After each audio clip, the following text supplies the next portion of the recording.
नमस्कार, आप देख रहे हैं हमारी खास पेशकश जिसका नाम है सांसद का एक्सरे। आपके साथ मैं हूं जासमिन शर्मा।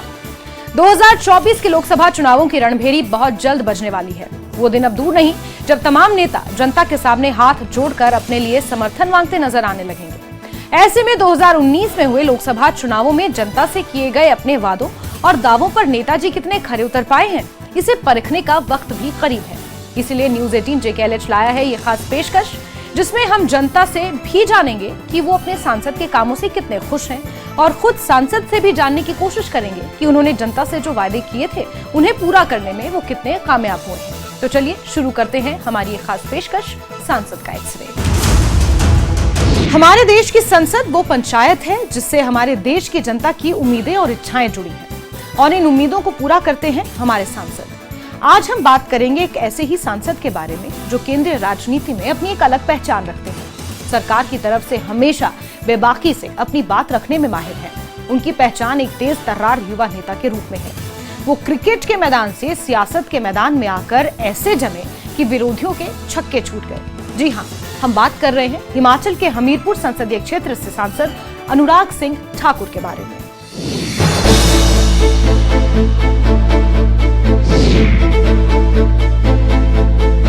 हजारों करोड़ रुपए की सड़कें बनाई।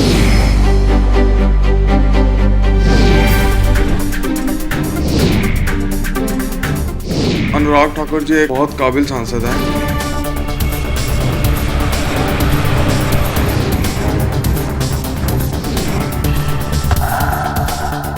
देश की चौथी वंदे भारत एक्सप्रेस ट्रेन वहां से शुरू कराई। जो उन्होंने वंदे भारत जो ट्रेन लाई वो हमारे भारत देश की चौथी ट्रेन थी। वो सबसे बड़ा काम था उसका। लोग तड़पते हैं आपको कि हमने तो इस व्यक्ति को गलत वोट डाले।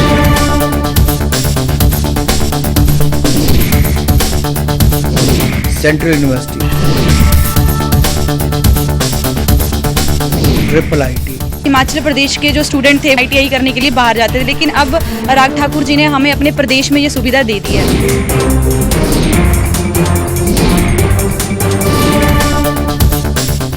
उनका सांसद में होना ना होना एक बराबर है। ये तो विकास का प्रोसेस तो ऐसा है कि कंटिन्यू ही रहता है।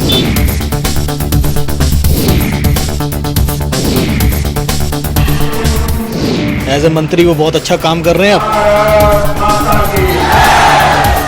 इतने तो कांग्रेस के 10 साल में हमें पैसे नहीं मिले थे जितने मोदी जी ने 1 साल में दिए।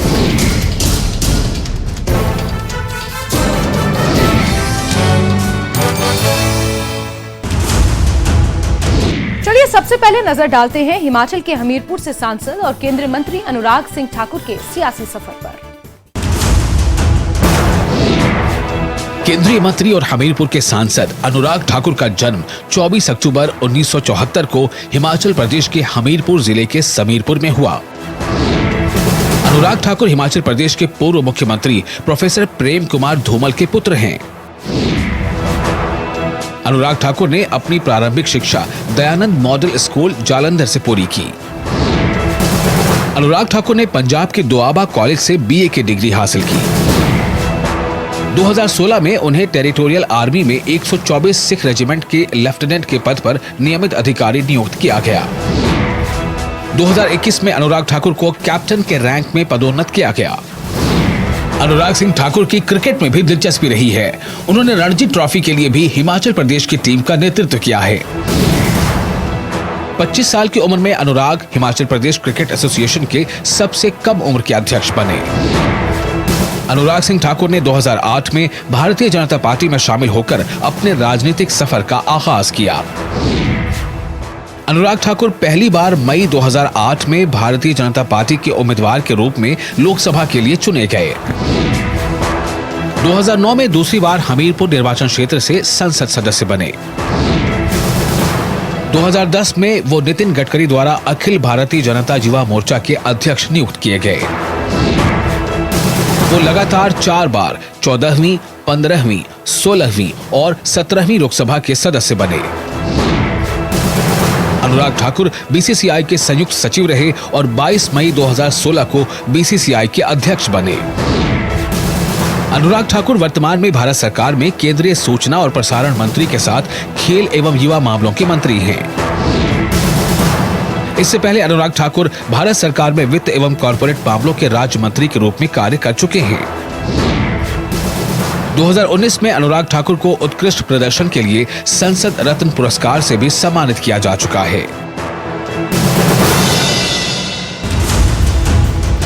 अनुराग सिंह ठाकुर का प्रदेश के साथ साथ राष्ट्रीय स्तर पर भाजपा के मुख्य नेताओं में भी नाम शुमार होता है।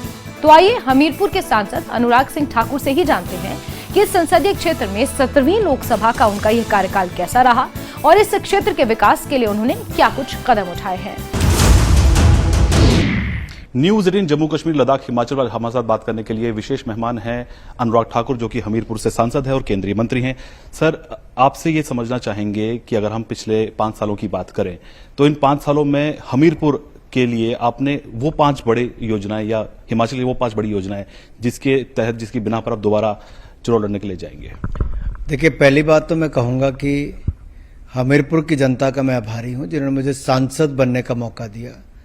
तभी मोदी जी की सरकार में एक कैबिनेट मंत्री के रूप में मैं देश की सेवा कर पा रहा हूं। स्वास्थ्य एक बड़ी क्षेत्र है। एम्स अस्पताल 1700 करोड़ रुपए का, हमीरपुर में मेडिकल कॉलेज और बिलासपुर में मेडिकल कॉलेज, ऊना में पीजीआई मेडिकल इंस्टीट्यूट जो 500 करोड़ रुपए का बन रहा है, साथ ही साथ सांसद मोबाइल स्वास्थ्य सेवा जिसके माध्यम से 8 लाख लोगों की मुफ्त में जांच और उपचार किया गया, निशुल्क किया गया। शिक्षा के क्षेत्र में central university, triple IT, technical university, hydro engineering college और एनआईटी जैसे अन्य संस्थान, ये सब हमीरपुर संसदीय क्षेत्र में बनवाए और कई केंद्रीय विद्यालय खुलवा भी दिए और कुछ मंजूर भी होने वाले हैं। इसके साथ साथ सड़कों की बात करें तो हजारों करोड़ रुपए की सड़कें बनाई। कीरतपुर से लेके नेरचौक तक 4 घंटे लगते थे, अब 40 मिनट में पहुंचते हैं। हमीरपुर से लेके बिलासपुर तक 300 करोड़ रुपए खर्च करके सड़क को दुगना चौड़ा करा दिया। पहले नदौन से लेकर रानीताल तक की सड़क को चौड़ा करवाया, अब उसको 4 लेन बनवा रहे हैं। और यही नहीं, अब जैसे सड़कों की बात करूं तो हमीरपुर से लेकर धर्मपुर मंडी की सड़क 1200 करोड़ रुपए में बन रही है। इसी तरह से ऊना वाली सड़क के ऊपर सैकड़ों करोड़ रुपए खर्च किए जा रहे हैं, हजारों करोड़। अभी हाल ही में 800 करोड़ रुपए की सड़कें तो केवल प्रधानमंत्री ग्रामीण सड़क योजना में इस वर्ष मंजूर कराई हैं। तो ये सड़कों का हो गया। रोजगार के लिए बहुत सारी इंडस्ट्री, बल्क ड्रग पार्क देश में केवल 3 मंजूर हुए, एक ऊना के लिए किया है। रेलवे कहीं नहीं था हिमाचल प्रदेश, ऊना से लेके दौलतपुर चौक तो सारा रेलवे लाइन का काम पूरा करवा दिया, इलेक्ट्रिफिकेशन करा दी और देश की 4थी वंदे भारत एक्सप्रेस ट्रेन वहां से शुरू कराई। फिर भानुपल्ली से लेके बिलासपुर की रेलवे लाइन तेज गति के साथ बन रही है और सिर्फ इस 1 साल में 1000 करोड़ रुपया उसके लिए मंजूर कराया, 450 करोड़ रुपया ऊना के लिए मंजूर करवाया। इतने तो कांग्रेस के 10 साल में हमें पैसे नहीं मिले थे जितने मोदी जी ने 1 साल में दिए हैं। पहाड़ियों पर घने देवदार के जंगलों और घाटियों में बसा खूबसूरत हमीरपुर ऐतिहासिक मायनों में काफी महत्वपूर्ण है। कटोच वंश द्वारा स्थापित हमीरपुर अपने घाटियों में भारत और हिमाचल का इतिहास समेटे हुए है। राजनीति के साथ साथ हमीरपुर पर्यटन की दृष्टि से भी प्रदेश में एक अहम स्थान रखता है। आइए एक नजर डालते हैं वीरों की भूमि कहे जाने वाले हमीरपुर संसदीय क्षेत्र के इतिहास पर। कटोच वंश के राजा हमीर चंद ने 1700 ईस्वी से 1740 ईस्वी की अवधि के दौरान इस क्षेत्र पर शासन किया। राजा हमीर चंद ने 1733 ईस्वी में हमीरपुर में किले का निर्माण किया और उन्हीं के नाम पर वर्तमान शहर का नाम हमीरपुर है। हमीरपुर किले को 1884 ईस्वी में तहसील कार्यालय बनाया गया। अंग्रेजों ने कांगड़ा जिले का गठन किया। हमीरपुर, कुल्लू और लाहौल स्पीति को इसमें शामिल किया। 1 नवंबर 1966 को पंजाब के पुनर्गठन तक हमीरपुर पंजाब प्रांत का एक हिस्सा था। वर्तमान जिले में हमीरपुर, बड़सर, नादौन, भोरंज, सुजानपुर, टिहरा, बमसन, ढटवाल एवं गलोड़ नामक 8 तहसीलें और कांगू एवं भूटा नामक 2 उप तहसीलें हैं। हमीरपुर के अधिकांश लोग रक्षा सेवाओं में कार्यरत हैं और यहाँ के बहुत से सैनिक देश के लिए शहीद हुए हैं, जिस वजह से हमीरपुर को वीर भूमि भी कहा जाता है। हमीरपुर संसदीय सीट में 17 विधानसभा क्षेत्र आते हैं। हमीरपुर संसदीय क्षेत्र में हमीरपुर, बिलासपुर, ऊना जिले के विधानसभा क्षेत्र के साथ कांगड़ा जिले के 2 विधानसभा क्षेत्र व मंडी जिले का एक धर्मपुर विधानसभा क्षेत्र भी शामिल है। वर्तमान में भाजपा नेता अनुराग सिंह ठाकुर इस संसदीय क्षेत्र के सांसद हैं। 1952 में अनंत चंद बतौर आजाद उम्मीदवार पहली बार हमीरपुर संसदीय क्षेत्र पर काबिज हुए थे। 1967 में कांग्रेस के प्रेमचंद वर्मा ने जीत दर्ज की। 1971 में कांग्रेस के नारायण चंद तो 1977 में जनता पार्टी के ठाकुर रणजीत सिंह जीतकर संसद पहुंचे। वर्ष 1980 और 1984 में कांग्रेस के नारायण चंद ने हमीरपुर का नेतृत्व किया। 1989 और 1991 में भाजपा के प्रोफेसर प्रेम कुमार धूमल ने लगातार 2 बार हमीरपुर सीट पर जीत हासिल की। 1996 में एक बार फिर कांग्रेस को इस सीट पर जीत तो मिली, लेकिन कांग्रेस के लिए यह जीत आखिरी ही साबित हुई। 1998 से लेकर 2019 तक हमीरपुर संसदीय सीट पर लगातार भाजपा के ही प्रत्याशी जीत दर्ज करते आए हैं। 2008 में हुए लोकसभा के उपचुनाव में अनुराग सिंह ठाकुर ने जीत दर्ज की। अनुराग सिंह ठाकुर हमीरपुर संसदीय सीट पर लगातार 2009, 2014 और 2019 में अपनी जीत पक्की कर चुके हैं। 2019 में हुए लोकसभा चुनाव में अनुराग सिंह ठाकुर ने कांग्रेस के रामलाल ठाकुर को 3,99,572 वोटों से करारी शिकस्त दी थी। अनुराग सिंह ठाकुर को 6,82,692 वोट मिले थे, वहीं कांग्रेस के रामलाल ठाकुर को 2,83,120 वोट मिले। 2014 के लोकसभा चुनाव में अनुराग सिंह ठाकुर ने कांग्रेस के राजेंद्र सिंह राणा को हराया था। चुनावों के दौरान नेता जनता से वादे तो बहुत करते हैं। उन्हीं वादों के पूरा होने की उम्मीद से जनता अपने नेता को वोट देकर चुनती है, लेकिन उन वादों को वो कितना पूरा कर पाते हैं, ये जनता और नेता दोनों के लिए एक अहम सवाल रहता है। नेता अपने कार्यकाल के दौरान कितने वादों और दावों को हकीकत बना पाए हैं, इसकी असलियत तो उस क्षेत्र की जनता ही जानती है। हमीरपुर संसदीय सीट पर लोकसभा के पिछले 4 कार्यकाल से भाजपा नेता और केंद्रीय मंत्री अनुराग सिंह ठाकुर विराजमान हैं। तो आइए हमीरपुर संसदीय क्षेत्र की जनता से ही जानते हैं कि उनके सांसद ने जो वादे किए थे उन्हें वो कितना पूरा कर पाए हैं और उनके संसदीय क्षेत्र में कितना विकास हुआ है। हमारे जो सांसद है माननीय अनुराग ठाकुर जी, उनका जो कार्यकाल रहा बेहद अच्छा रहा है। मैं बात करूँ अब गाँवों के साथ ही नज़दीक स्लोवा पे जो उन्होंने IIIT का निर्माण किया है। ऐसा था कि जैसे हिमाचल प्रदेश के जो स्टूडेंट थे वो ITI करने के लिए बाहर जाते थे, लेकिन अब अनुराग ठाकुर जी ने हमें अपने प्रदेश में ये सुविधा दे दी है।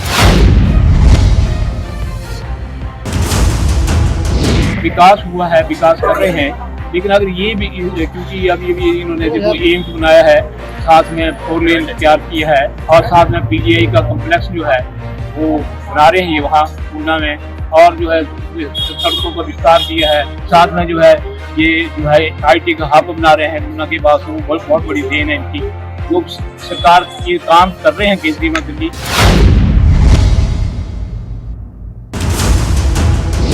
यहाँ से जो सांसद हैं हमारे और केंद्र में जो अनुराग जी मंत्री भी हैं, आप ये बताएं कि 5 वर्षों में आपने हर पंचायत के अंदर कब और कितने समय में आपने समय दिया।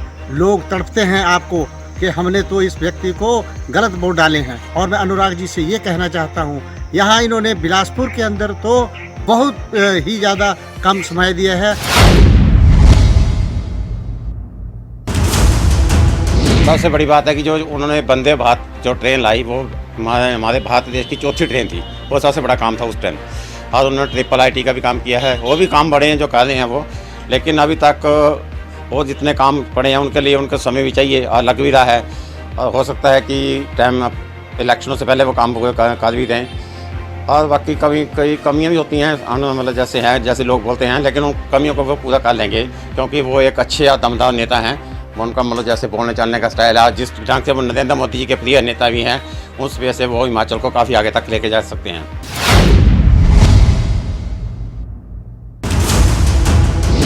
माननीय अनुराग जी का कार्यकाल पिछले वो 10 साल 15 साल से वो हमारे MP हैं। उन्होंने अपनी कॉन्स्टिट्यूंसी के लिए कार्य ऐसे किया जैसे मरुस्थल में बारिश का एक ना होने की आस लगाना।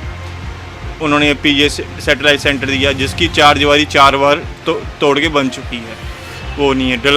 ड्रग पार्क के लिए अभी तक कोई फंडिंग नहीं है। रेलवे लाइन का विस्तार है, वो नहीं है।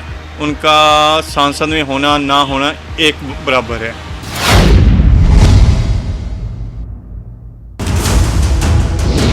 4 लेन का काम तैयार है, अब वो उद्घाटन के लिए तैयार है। एम्स में उनका योगदान रहा है। हाइड्रो इंजीनियरिंग कॉलेज में आज बच्चे जो प्रतिभावान बच्चे हैं उनको पूरे देश का भ्रमण करवा रहे हैं। स्वास्थ्य की दृष्टि से हर विधानसभा क्षेत्र में एक गाड़ी लगाई है, उसमें स्वास्थ्य के स्टाफ लगाए हैं, लोगों के मुफ्त में वो टेस्ट करते हैं, उनको इलाज करते, दवाई देते हैं। ऐसे अथाह काम अनुराग ठाकुर जी ने किए हैं। मेरे नज़रिए से देखा जाए तो अनुराग ठाकुर जी एक बहुत काबिल सांसद हैं, पर पिछले 4 साल 5 साल का जो भी उनका कार्यकाल रहा है वो इतना सेटिस्फैक्ट्री नहीं रहा। उन्होंने ऊना के लिए बल्क ड्रग पार्क लेके आए वो, और पीजीआई सैटेलाइट सेंटर भी लेके आए, बट वो सारी बातें अभी तक हवा में ही हैं। कोई भी बात धरातल पे नहीं उतरी है। जो एक होनहार नेता है और हिमाचल का बेटा है, हमें गर्व है उस पर, क्योंकि उसने हिमाचल के लिए बहुत अच्छे अच्छे काम किए हैं। आईपीएल के मैच उन्होंने यहाँ पे करवाए, उनसे लोगों का बिजनेस बहुत बढ़िया रहा। बल्क ड्रग पार्क लगाए यहाँ पे, पीजीआई सैटेलाइट सेंटर बनाया यहाँ पे, ये जो हमारा मिनी सेक्रेटेरिएट है ये देखो कितना बड़ा बनाया है, और बहुत अच्छे अच्छे काम किए उन्होंने। एक काम किया दूसरा निकल आएगा, वैसे बहुत सारे काम ऐसे, लेकिन अनुराग ठाकुर बहुत अच्छे लीडर है, बहुत अच्छे नेता है, हिमाचल की आन बान शान है वो।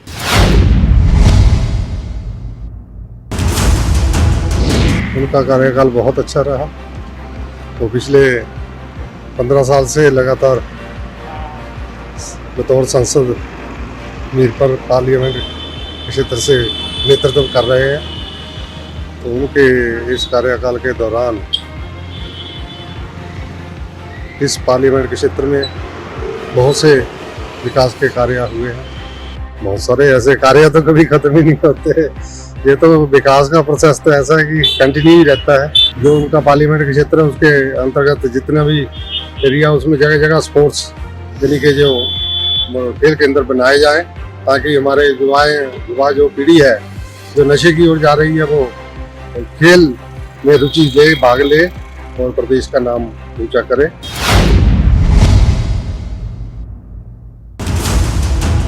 अनुराग ठाकुर जी ने बाकी कई कुओं के लिए पैसा उपलब्ध कराया हुआ है।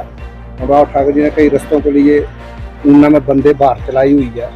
वर्ल्ड पार्स अनुराग ठाकुर की देन है। काफ़ी काम अनुराग ठाकुर जी ने मीरपुर पार्लियामेंट्री में किए हुए। उसके बाद अगर कुछ काम हो सकता ना भी हुए बीच बीच में कई काम रह भी जाते हैं, तो हो सकता है उनको वो अगली बारी में करवा दें। हम तो किया अनुराग ठाकुर जी ने। मैं ये कहना चाहूँगा, पिछले चुनाव के समय में ऐसा नहीं लगता था कि हमीरपुर पार्लियामेंट्री कॉन्स्टिट्यूंसी से को भारतीय जनता पार्टी जीतने वाली है। मैं उस ओर भी आपका ध्यान आकर्षित नहीं करवाना चाहूँगा, अदरवाइज उसको कहेंगे कि राजनीतिक बयानबाजी रामलाल ठाकुर कर रहा है।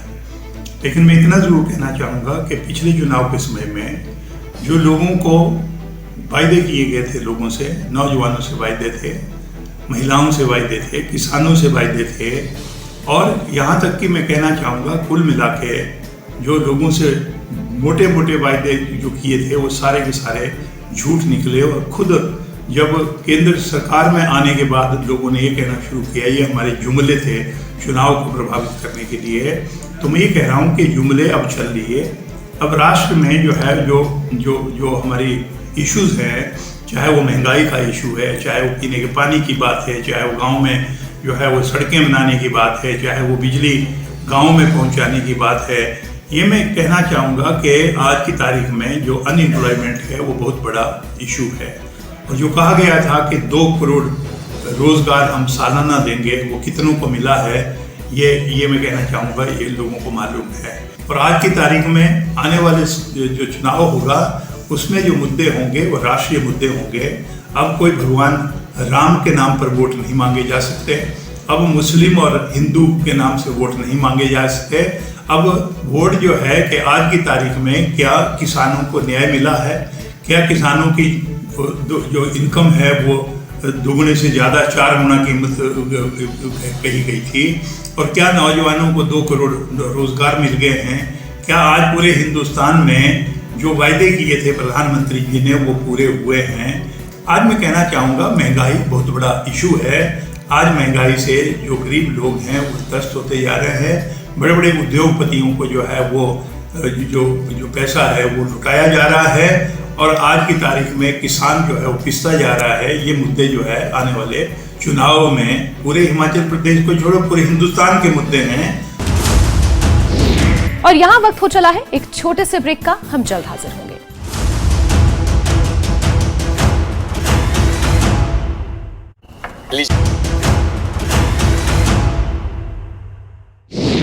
ब्रेक के बाद एक बार फिर से आपका स्वागत है। हमीरपुर संसदीय सीट हिमाचल की राजनीति में एक अहम भूमिका निभाती है। हमीरपुर हिमाचल प्रदेश राज्य का सबसे साक्षर जिला है और सभी तरफ से सड़कों से अच्छी तरह जुड़ा हुआ है। जिले की भौगोलिक सीमाएं बिलासपुर, मंडी, कांगड़ा और ऊना जिले के साथ लगती हैं। हमीरपुर के सांसद अनुराग सिंह ठाकुर केंद्रीय मंत्री हैं, इसीलिए हमीरपुर संसदीय सीट का महत्व और बढ़ जाता है। 2019 की अगर हम बात करें तो चुनाव में करीब 70% वोट जो है थे आपको मिले थे। क्या ये आंकड़ा बरकरार रहेगा? मैं तो चाहता हूं जनता अपना प्यार और दे, आशीर्वाद दे और इस रिकॉर्ड को भी तोड़ के नया कीर्तिमान स्थापित करें। वही बात करें आपदा की, तो आपदा के समय में आपका बतौर सांसद, बतौर केंद्रीय मंत्री कितना अहम किरदार रहा है, खासतौर से क्योंकि सवाल खड़े होते रहे हैं वहां की जो स्थानीय सरकार है, जो राज्य सरकार है, उसको लेकर भी, क्योंकि वो सवाल खड़े करते रहे हैं कि जो सांसद हैं उन्होंने उतना काम नहीं किया था, उनको करना चाहिए था। देखिए, दिखावे के लिए नहीं होता है, लेकिन मैं इतना जरूर कहूंगा, अगर आप कोविड-19 पेंडेमिक भी देखें जो दुनिया के सामने सबसे बड़ी त्रासदी थी, मैंने अपने संसदीय क्षेत्र के 3 जिलों में तो पीएसए ऑक्सीजन प्लांट लगवाए ही, सांसद के रूप में बगैर सांसद निधि के हजारों ऑक्सीजन कॉन्सेंट्रेटर दिए, हजारों पीपी किट, लाखों मास्क दिए, ऑक्सीजन मास्क भी दिए, जो जरूरत थी वो भी किया, और कहीं किसी को बेड की आवश्यकता थी अस्पताल में वो भी करके दिया। ना केवल हमीरपुर संसदीय क्षेत्र के लिए, पूरे हिमाचल प्रदेश के हर जिला को मदद पहुंचाई। हमने ये नहीं कहा कि हमने ये किया और दूसरा कम कर रहा है। आपदा के समय मदद करनी होती है, राजनीति नहीं। और अब की बार भी केंद्र सरकार से जहां 862 करोड़ रुपए दिलाए, वहीं पर लगभग 2700 करोड़ रुपए सड़कों के लिए और 11,000 मकान दिलाए हैं। 11,000 मकान, ताकि हमारे हिमाचल के लोगों की मदद हो सके। हम ना राजनीति कर रहे हैं आपदा पे, ना करेंगे। हर किसी को अपनी ओर से प्रयास करके मदद करनी चाहिए। अगर एमपी लाइट फंड्स की बात करें तो कितना एक्सपेंड आपने किया है, पूरा खर्च आपने किया है पिछले 5 सालों के अंदर जो अलॉट हुआ था? देखिए, एक तो कोविड के टाइम पे सांसद निधि नहीं मिली, और कुछ जो थी वो आपने कोविड राहत के लिए दी। जो अब नया सिस्टम आया है उसके अंतर्गत थोड़ी सी अकाउंटिंग में प्रॉब्लम होती है, ताकि ऑनलाइन उसको फाइल करना पड़ता है। तो जो पैसा मंजूर किया कुछ वो भी वापस आया, लेकिन तेज गति के साथ नीचे पैसा दिया जा रहा है। बहुत बार यूटिलाइजेशन सर्टिफिकेट ना आए तब तक आपकी अगली किस्त जारी नहीं होती, उसमें टेक्निकल समस्याएं भी कई बार होती हैं। सर, वही हमने जो आपके संसदीय क्षेत्र के जो आवाम है, जो लोग हैं, जो जनता है, उनसे भी हमने बात की, कुछ फीडबैक उनकी तरफ से भी सामने आया है। पहला तो ये है कि हमीरपुर के लिए जो रेल लाइन का मुद्दा पिछले चुनाव में आपने किया था, जो वादा आपने किया था, वो अब तक पूरा नहीं हो पाया है। वहीं रोजगार के लिए संसदीय क्षेत्र में कोई बड़ा उद्योग नहीं लगा, इस तरह का फीडबैक पब्लिक दे रही है। देखिए, बल्क ड्रग पार्क सबसे बड़ा निवेश पिछले 5 वर्षों में हिमाचल प्रदेश में वही मंजूरी हुई है, जिसके लिए 1400 करोड़ रुपए तो केंद्र की सरकार दे रही है। और इसीलिए मैं कह रहा हूं कि एक के बाद दूसरा जो ऐसे निर्णय हुए, इंडस्ट्री आई, इंडस्ट्री लाना राज्य की सरकार का काम है, उनकी नीतियों के ऊपर निर्भर करता है। लेकिन मैंने फिर भी केंद्र सरकार की ओर से रेलवे लिंकेज, हाईवे, अब जब ये आपको लगता है एम्स बना, सेंट्रल यूनिवर्सिटी बन रही है, IIIT या केंद्रीय विद्यालय, बल्क ड्रग पार्क, सड़कें, ये जब हजारों करोड़ रुपए का बन रहा है तो क्या इससे रोजगार स्वरोजगार उत्पन्न नहीं होते होंगे? तो आज की हमारी इस खास पेशकश में बस इतना ही। हमें दीजिए इजाजत और आप देखते रहिए न्यूज़ 18 JKLH। नमस्कार।